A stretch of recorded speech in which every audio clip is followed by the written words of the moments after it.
पल सपना सबके मन पर छाया है।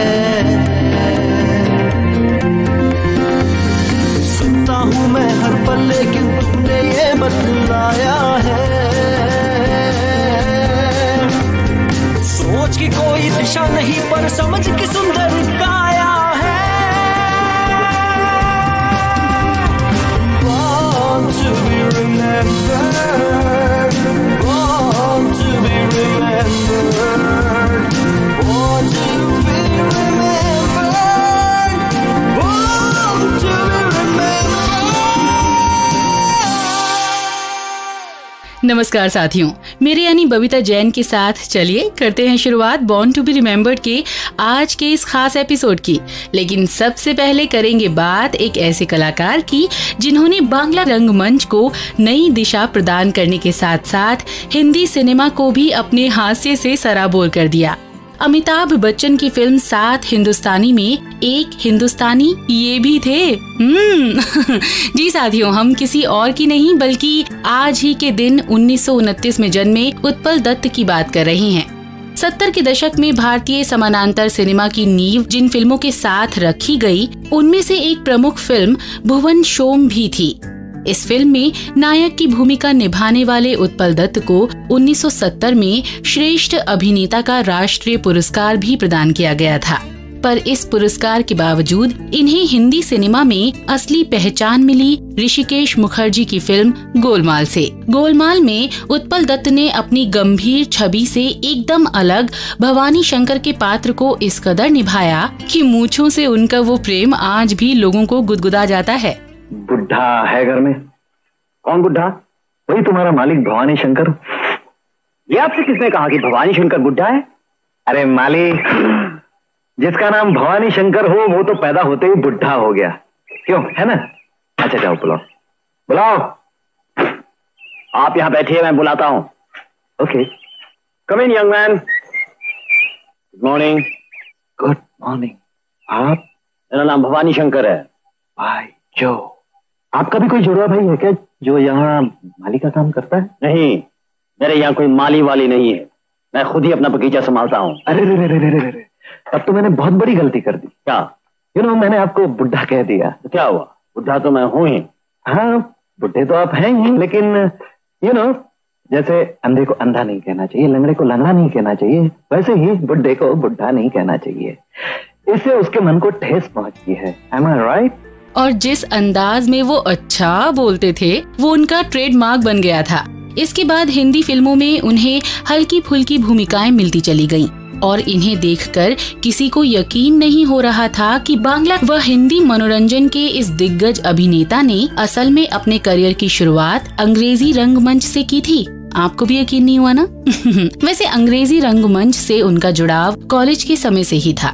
वो स्कूल के जमाने से ही ड्रामा ग्रुप बनाकर अंग्रेजी नाटक करते थे और 18 साल की उम्र में इन्होंने अपनी परफॉर्मेंस से अंग्रेजी रंगमंच के प्रमुख कलाकार जेफरी कैंडल को इस हद तक प्रभावित किया कि उन्होंने उत्पल जी को अपने ग्रुप में ही शामिल कर लिया। उत्पल जी का अभिनय रंगमंच से लेकर सिनेमाई पर्दे हर जगह वास्तविकता का एहसास कराता है। फिल्म गोलमाल की तरह ही नरम गरम में भी इनकी जोड़ी अमोल पालेकर के साथ खूब जमी थी और इस बार भी अपने अभिनय के लिए उत्पल जी को फिल्म फेयर अवार्ड से सम्मानित किया गया था। नमस्ते नमस्ते नमस्ते, आप लोग अच्छे तो हैं ना? जी, आपकी कृपा है और परमात्मा का आशीर्वाद। अरे वाह वाह, जैसा पवित्र वातावरण वैसी पवित्र भाषा, वैसे पवित्र विचार। आपके पवित्र कहाँ हैं? आपके पिताजी कहाँ हैं? जी बाहर गए हैं। बहुत अच्छा बहुत अच्छा। मेरा मतलब है कि घूमना फिरना तो अच्छा होता है सेहत के लिए, है ना राम प्रसाद? हाँ जी हाँ सर। तो तुम भी जाओ, जरा घूम फिर कर आओ। मैं कहाँ जाऊँ सर? जहाँ भी हो, मिठाई मिठाई खरीद कर लाओ। मैं जल्दी में खाली हाथ चला है ना, ये लो पैसे लो, जाओ। कौन सी मिठाई लाऊं सर? जो भी हो तुम जाओ, जल्दी जाओ। सुनो, जल्दी जाओ मगर आराम से आओ, समझ गए ना? जी सर। वैसे पता है साथियों, उत्पल जी की अवार्ड प्राप्त ये दोनों ही फिल्में ऋषि दा के निर्देशन में ही थी और जब निर्देशक और कलाकार की ये जोड़ी तीसरी बार फिल्म रंग बिरंगी में नजर आई तो इस बार भी इन्हें श्रेष्ठ हास्य कलाकार का फिल्म फेयर अवार्ड दिया गया। लगभग अपनी हर फिल्म में उत्पल दत्त सफलता की सीढ़ी पर खरे उतरते रहे। इस सफलता की फहरिस्त में जूली, बात बन जाए, अनुरोध, अनाड़ी, दो अनजाने, हमारी बहू अलका, अपने पराये और अंगूर जैसी कई फिल्में शामिल हैं। उत्पल दत्त ने न सिर्फ कॉमेडी रोल में अपने आप को श्रेष्ठ साबित किया, बल्कि जब भी कभी उन्हें नकारात्मक भूमिकाओं में लिया गया, वहाँ दत्त साहब की खलनायकी भी उतनी ही सहज दिखाई पड़ी। हिंदी सिनेमा में उत्पल दत्त का योगदान सराहनीय है, लेकिन फिर भी रंगमंच के क्षेत्र में इनके योगदान को सबसे ऊपर गिना जाता है। इसीलिए उत्पल जी रंगमंच की एक प्रतिष्ठित संस्था इंडियन पीपल्स थिएटर्स एसोसिएशन यानी इप्टा के संस्थापक सदस्यों में से एक थे। कई बार फिल्मों में प्रोफेसर या प्रिंसिपल का रोल अदा करने वाले उत्पल दा फिल्मों में आने के बाद भी कई बरसों तक अंग्रेजी विषय के अध्यापक बने रहे। अच्छा, तो आप आ गए? कहाँ थे सारा दिन? खाना तो खा लेने दीजिए। क्या मैं पूछ सकता हूँ जनाब, आज ऐसे कौन सा सरकारी काम में मसरूफ थे जो दफ्तर नहीं आए? डैडी, मेरे दोस्त के यहाँ पार्टी थी। दोस्त के यहाँ पार्टी थी या रेडियो पे तुम्हारा गाना था? मैंने तुम्हें गाना गाने के लिए मना किया था ना? डैडी, आज जमाना बदल चुका है। संगीत के बारे में जो आपका ख्याल है वो बिल्कुल गलत है। क्या गलत है, क्या ठीक है, ये सब मुझे तुमसे सीखना पड़ेगा? ये गाना बजाना बाजारी औरतों का काम है, आवारा लड़कों का काम है, शरीफ आदमियों का नहीं, समझे? आप क्यों बेकार में बात को बढ़ा रहे हैं? तुम चुप रहो जी। क्या मैं पूछ सकता हूँ इस घर में बीमार कौन है? बीमार? हाँ, बीमार। तुमने लखनऊ मेडिकल स्टोर से ये सब दवाइयाँ किसके लिए खरीदी है? श्रीकांत के लिए। श्रीकांत के लिए? मुझे मालूम। ये श्रीकांत ही है जिसने तुम्हें बिगाड़ा है। खुद तो किसी लायक है नहीं, ऊपर से तुम्हें भी लायक नहीं रहने दिया। आज के बाद तुम उस पे एक पैसा भी नहीं खर्च करोगे।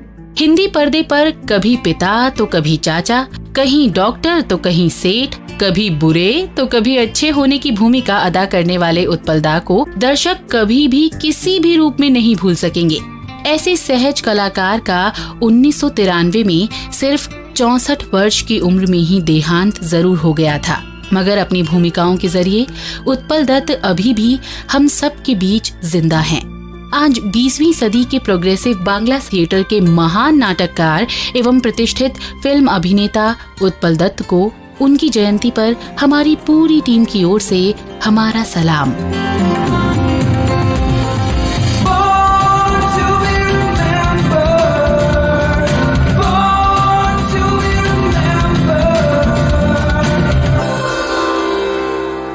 जी हाँ हुजूर, मैं गीत बेचता हूँ, मैं तरह तरह के गीत बेचता हूँ। जी माल देखिए, दाम बताऊंगा, बेकाम नहीं है काम बताऊंगा। कुछ गीत लिखे हैं मस्ती में मैंने, कुछ गीत लिखे हैं पस्ती में मैंने। ये गीत सख्त सरदर्द भुलाएगा। जी पहले कुछ दिन शर्म लगी मुझको, जी आप ना हो सुनकर हैरान, मैं सोच समझकर आखिर अपने गीत बेचता हूँ। हिंदी साहित्य के महत्वपूर्ण कवियों में से एक भवानी प्रसाद मिश्र जी द्वारा लिखा गया ये गीत फरोश नामक कविता जितनी पढ़ने में साधारण है, अपने असली मायनों में उतनी ही असाधारण है। साथियों, हिंदी जगत को अपनी ऐसी ही तमाम संवेदनात्मक व हल्की फुल्की कविताओं का तोहफा देने वाले इस कवि का जन्म आज ही के दिन 1913 में मध्य प्रदेश के होशंगाबाद में हुआ था। इन्होंने हिंदी, अंग्रेजी व संस्कृत विषय के साथ बीए की परीक्षा उत्तीर्ण की और फिर गांधी जी के विचारों से प्रभावित होकर शिक्षा के प्रचार प्रसार हेतु एक स्कूल की शुरुआत की। इसी बीच शुरू हुए स्वतंत्रता आंदोलन की चिंगारी से मिश्र जी भी ज्यादा दिनों तक बच नहीं सके और 1942 में इन्हें गिरफ्तार कर लिया गया, जिसके बाद इनकी रिहाई 1949 में ही हो सकी। जेल से बाहर आने के बाद वो वर्धा स्थित महिला आश्रम आ गए और फिर 4 से 5 साल तक यहीं रहे। स्कूल के समय से ही भवानी प्रसाद मिश्र ने कविताएं लिखना शुरू कर दिया था। जब वो हाई स्कूल में थे तभी इनकी कुछ कविताएं पंडित ईश्वरी प्रसाद वर्मा के संपादन में निकलने वाले हिंदू पंच में प्रकाशित हो चुकी थीं। सन 1932 से 1933 में इनकी मुलाकात माखन लाल चतुर्वेदी जी से हुई।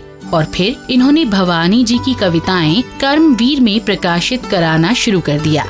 इसके बाद मिश्र जी की बहुत सी कविताएं हंस पत्रिका व अज्ञेय के दूसरे सप्तक में भी प्रकाशित हुई। दोस्तों, भवानी प्रसाद मिश्र उन गिने चुने कवियों में से थे जो कविता को ही अपना धर्म मानते थे और आम लोगों के विषय उन्हीं की भाषाओं में लिखते थे। उनकी कविताओं का पहला गुण ही सादगी पूर्ण होना था। मिश्र जी ने कभी भी अपने साहित्यिक जीवन को बहुत ज्यादा प्रचारित प्रसारित नहीं किया और शायद इसी वजह से इनके बहुत ही कम काव्य संग्रह प्रकाशित हुए हैं। गीत फरोश, अंधेरी कविताएं, मान सरोवर, चकित है दुख, त्रिकाल संध्या, बुनी हुई रस्सी, गांधी पंचशती व नीली रेखा तक मिश्र जी द्वारा रचित प्रमुख कविता संग्रह है। मुझे कोई हवा पुकार रही है कि घर के बाहर निकलो, तुम्हारे बाहर आए बिना एक समूची जाति, एक समूची संस्कृति हार रही है कि मुझे कोई हवा पुकार रही है। भवानी प्रसाद जी के शब्दों का ताना बाना अनूठा था और पढ़ने व सुनने वालों पर अपनी छाप जरूर छोड़ता था। इनकी कविताएं समाज के हर वर्ग को सहारा देती नजर आती हैं। इनमें घरेलू विषयों से लेकर आध्यात्मिकता के शिखर तक विभिन्नता नजर आती है। भवानी बाबू जिस आध्यात्मिक पीठ पर आसीन थे, उसने उन्हें कभी निराशा में डूबने नहीं दिया। उन्होंने अपने जीवन में कई बार मौत को हराकर ये साबित किया कि हौसले से ही असली उड़ान होती है। सन 1972 में बुनी हुई रस्सी नामक कविता के लिए इन्हें साहित्य अकादमी पुरस्कार से नवाजा गया था। इसके अलावा भारत सरकार की ओर से इन्हें पद्मश्री से 1981 और 82 में उत्तर प्रदेश हिंदी संस्थान की ओर से और 1983 में मध्य प्रदेश शासन की तरफ से शिखर सम्मान से अलंकृत किया गया। 20 फरवरी 1985 को हिंदी काव्य जगत का ये सितारा अपनी कविताओं की विरासत छोड़कर भले ही यहाँ से कहीं दूर चला गया हो, पर उनकी यादों से हमें बाहर निकाल पाना किसी के बस की बात नहीं। आज हमारी पूरी टीम की ओर से भवानी प्रसाद मिश्र को हार्दिक श्रद्धांजलि।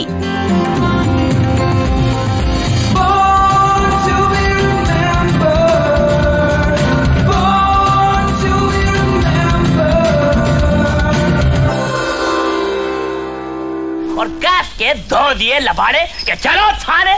बस फिर क्या था, पैर पकड़ लिए दोनों ने।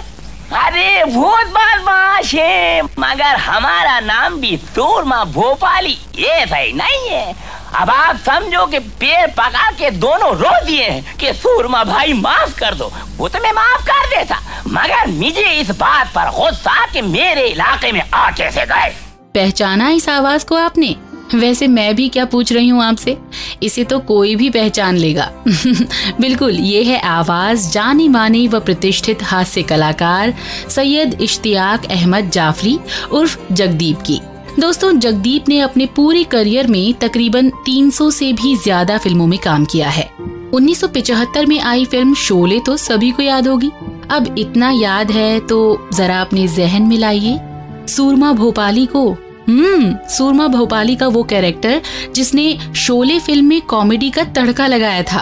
और अगर इसे भी रहने दें तो अंदाज अपना अपना में सलमान खान के पिता की भूमिका में जगदीप जी ने दर्शकों को ऐसा हंसाया कि उसे आज तक भुलाया नहीं जा सकता है। ये ले, और उसके मुंह पे मार क्या? अरे मुंह पर तो मैं मारूंगा तेरे 100 जूते। मेरी मेहनत की कमाई इस गंजे पे लुटा रहा है। पिताजी, ये तो मुझे हीरो बना रहे हैं। ये तुझे हीरो बनाएगा? खुद तो चपरासी बन नहीं सका।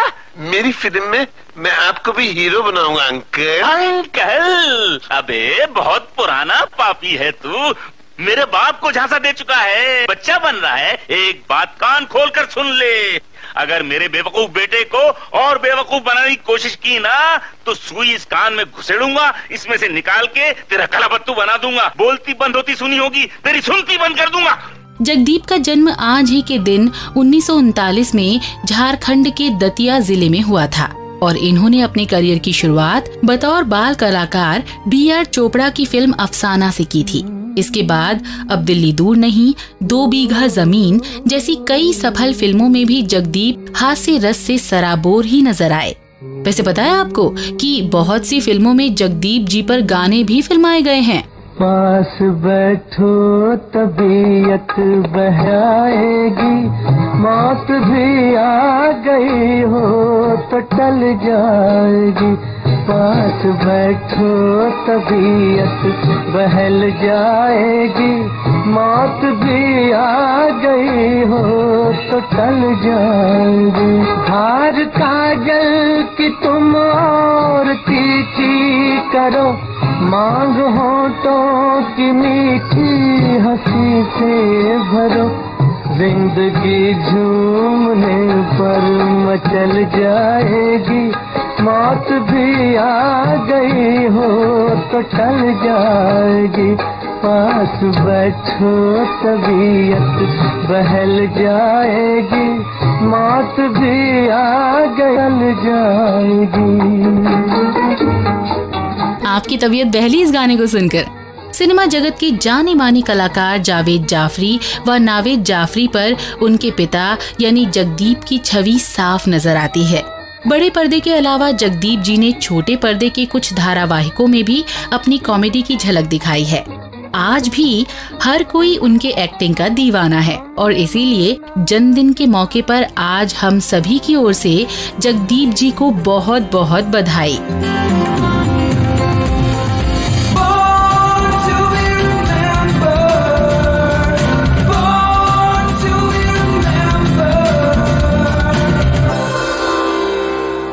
वैसे साथियों, अब तक हमें ये बात तो पता ही चल चुकी है कि खोज या आविष्कार किसी भी देश में हो, उसका फायदा पूरी मानवता को होता है। आज ही के दिन 1819 में न्यूयॉर्क शहर में एक ऐसे ही शख्स का जन्म हुआ था जिन्होंने तेल को जमीन से बाहर निकालने का बेहद ही सहज व सुरक्षित तरीका इजाद किया था। हालांकि इनकी इस खोज से पहले भी पेट्रोलियम ऑयल के बारे में जानकारी तो उपलब्ध थी, लेकिन उसकी कोई बड़ी मार्केट मौजूद न होने के कारण इस ओर ज्यादा ध्यान नहीं दिया जा सका। इस तरह जिस शख्स को अमेरिकन पहले ऑयल ड्रिलर का नाम दिया गया वो कोई और नहीं बल्कि एडविन लॉरेनाइट ड्रैग थे। ड्रैग को ही यूनाइटेड स्टेट्स के पहले ऑयल ड्रिलर के रूप में पहचाना जाता है। ड्रैग न्यूयॉर्क के एक समृद्ध परिवार से ताल्लुक रखते थे, लेकिन इन्होंने काम सीखने के लिए 19 साल की उम्र में ही घर छोड़ दिया था। ड्रैग ने अपने जीवन का शुरुआती समय रेलवे के साथ काम करने में बिताया। इसके बाद कुछ समय तक इन्होंने बतौर क्लर्क काम किया, लेकिन 1857 के दौरान अचानक ड्रैग की तबीयत कुछ बिगड़ सी गई और इन्हें जॉब छोड़नी पड़ गई। पर जैसे ही उनकी सेहत में सुधार होना शुरू हो गया तो इन्होंने बतौर ट्रेन कंडक्टर काम करना भी शुरू कर दिया। रेलवे में होने के कारण ड्रैग को मुफ्त रेल यात्रा करने को मिलती थी। ये वो समय था जब सैमुअल मार्टिन अमेरिका में ऑयल रिफाइनरी स्थापित करने वाले पहले नागरिक हुआ करते थे। इन्होंने ही सबसे पहले क्रूड ऑयल से लैंप ऑयल बनाने का तरीका इजाद किया था और इस तरह उनके नए प्रोडक्ट की मदद से व्हेल ऑयल को ही लैंप ऑयल के रूप में विकसित करने के प्रयास किए जाने लगे। व्हेल के ऑयल प्रयोग के बाद जब ये बात सामने आई कि जमीन के भीतर से प्राप्त होने वाले तेल स्रोतों से निकलने वाले तेल का प्रयोग लैंप ऑयल के लिए ज्यादा अच्छा होता है, तो इन स्रोतों को तलाशने और उनसे तेल निकालने के प्रयास किए जाने शुरू हो गए। जॉर्ज बिसेल ऐसे ही लोगों में से थे जो किसी ऐसे तरीके की खोज कर रहे थे जिससे जमीन से तेल आसानी से निकाला जा सके। पर इस काम के लिए सेनेका ऑयल कंपनी ने ड्रैग को चुना और उन्हें $1000 प्रति वर्ष की सैलरी पर हायर कर लिया। Al Drake, I think, is one of the most fantastic figures in American industrial history. He was a railroad conductor, a hotel clerk, an agricultural worker. Here is a man who had no technical background at all. Drake sought drilling help from some of the people in the area who were experienced salt well drillers. He found William Smith, known to everyone as Uncle Billy, and hired him at the royal sum of $2.50 a day to come to Titusville and help him drill this well. वैसे oil company ने इस retired railway कर्मी drag को इसलिए भी चुना था क्योंकि इन्हें रेल से आने जाने का किराया नहीं देना पड़ता था। ड्रैग ने सबसे पहले खुदाई सॉल्ट वेल ड्रिलर्स की तरह करना शुरू किया। इसके लिए इन्होंने एक स्टीम इंजन खरीदा और एक आइलैंड पर कुएं की खुदाई का काम शुरू कर दिया। तकरीबन 16 फीट की गहराई पर पहुंचने के बाद बनाया जा रहा होल कोलैप्स यानी बिखरने लगा। ये सब देखकर ड्रैग के साथ काम कर रहे लोग वहां से जाने लगे। यहाँ तक कि कंपनी ने भी अपनी तरफ से इन्हें कोई दूसरी मदद देना बंद कर दिया। देखते ही देखते ड्रैग को पैसों की कमी होने लगी, पर ड्रैग को खुद पर पूरा भरोसा था और उन्होंने अपना काम जारी रखा। इस घटना के बाद इन्होंने आयरन पाइप की मदद से जमीन के अंदर तक पहुंचने की कोशिश करनी शुरू कर दी। करीब 32 फीट की गहराई तक पहुंचने के बाद अब ड्रैग ने बेडरॉक को पार करने की चुनौती भी स्वीकार की। हालांकि काम की गति काफी धीमी हो गई थी, तकरीबन 3 फीट प्रतिदिन। हालात कठिन थे, फिर भी तेल के कुएं की तलाश में सभी जरूरी साधन ड्रैग जुटाते रहे। अंत में उनकी मेहनत रंग लाई और उन्हें तेल तक पहुंचने में सफलता हासिल हुई। बाद में इस कुएं को उन्हीं के नाम पर ड्रैग्स फॉली नाम दिया गया। After he got down to about 69 feet, he realized that there was something down there that you could see that was not water, it was not brine, and when it was pumped up, it was petroleum. And so that was the crucial breakthrough. कुएं की सफल खुदाई के बाद तेल को ऊपर आता देखकर ड्रैग काफी उत्साहित थे। उनके इस प्रयास के बाद तेल को हैंडपंप की मदद से एक बाथ टब में एकत्र किया जाने लगा।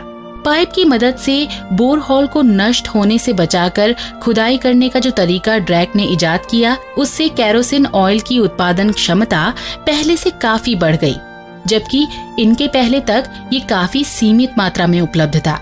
दोस्तों, ड्रैग के कार्य के दौरान सबसे महत्वपूर्ण काम यही था कि उन्होंने बेडरॉक के नीचे तक पहुंचने के लिए 32 फुट आयरन पाइप का प्रयोग किया था।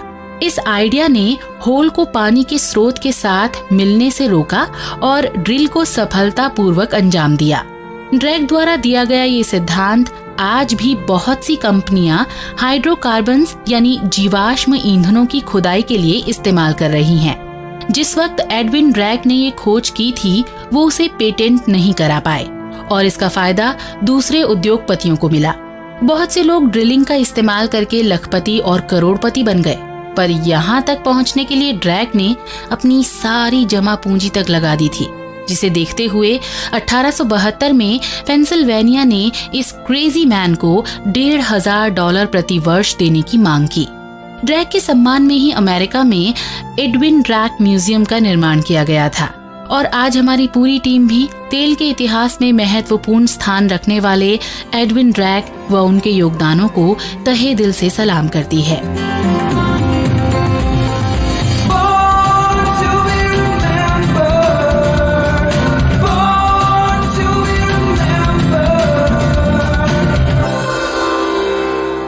और दोस्तों, अब मैं जाऊंगी, लेकिन जाने से पहले आपको सुनवाऊंगी एक गाना। आपको ये गाना सुनकर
और अब अपनी दोस्त बबीता को यहीं पर दीजिए इजाजत। अपना ख्याल रखिएगा। नमस्कार। मैं बनना चाहूँ जैसा पर शायद सपनों में, मैं उड़ना चाहूँ जैसा पर शायद सपनों में।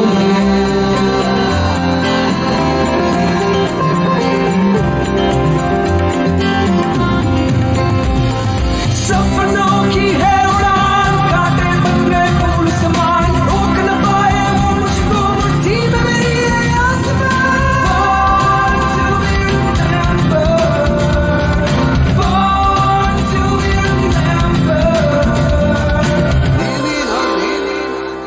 इस कार्यक्रम के प्रस्तुतकर्ता है अभिषेक लकड़ा, सह प्रस्तुतकर्ता कोपल ठाकुर, आलेख प्रियंका तिवारी, शोध एवं विकास अभिषेक शर्मा, कार्यकारी निर्माता जैनेन्द्र सिंह।